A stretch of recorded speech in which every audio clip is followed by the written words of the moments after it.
మనం తాగేస్తున్నాం, ఎత్తిన bottle దించకుండా కొట్టేస్తున్నాం, Brave మనిపిస్తున్నాం, బీరుబాబులుగా మారుతున్నాం. ఎంతగా అంటే దేశంలోనే నంబర్ 1 స్థానానికి వచ్చేంతగా.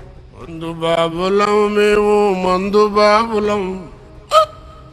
మందు కొడితే మాకు మేమే మహారాజులం. మందు కొడితే మాకు మేమే మహారాజులం. దేశంలో తాగుబోతు రాష్ట్రాలపై ఎక్సైజ్ శాఖ గణాంకాలు విడుదల చేసింది. ఒక మే నెలలోనే దాదాపు 64 లక్షల కేసుల బీరులను రాష్ట్ర ప్రజలు గుటకాయ స్వాహా అనిపించారు. దీంతో రాష్ట్రానికి 575 కోట్ల ఆదాయం వచ్చింది. గత ఏడాది ఇదే సమయంతో పోలిస్తే ఈసారి 42.2% అదనంగా తాగేస్తున్నారు.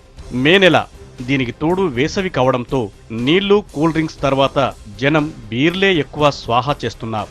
దేశ చరిత్రలో రికార్డును క్రియేట్ చేస్తున్నాం.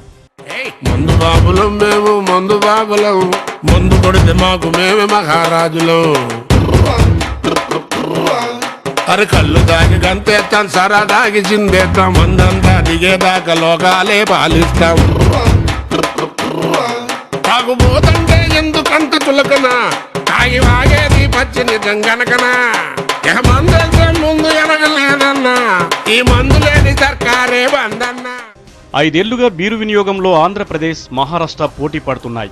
మహారాష్ట్రలో మేలో 44 లక్షల కేసుల బీర్లు తాగగా ఈ సంఖ్యను మనం గతేడాదే చేరుకున్నాం. దేశంలో ఏటా 162 కోట్ల లీటర్ల బీర్లు తాగుతుండగా అందులో మన రాష్ట్రం వాటా 38 కోట్ల లీటర్లు. అంటే ఏపీలో బీరుబాబు సగటున ఏకంగా 6 లీటర్లు తాగుతున్నారు. అంటే బాగా చలిగా ఉండే దేశాలతో పోటీ పడుతున్నారు మన బీరుబాబులు. మొత్తానికి సమ్మర్లో మన వాళ్లకు నీళ్లు, బీర్లు ఒక్కటైపోయాయి. వేడిని తట్టుకునేందుకు వాటర్తో పోటీగా మన వాళ్ళు బీర్లు తాగేశారు.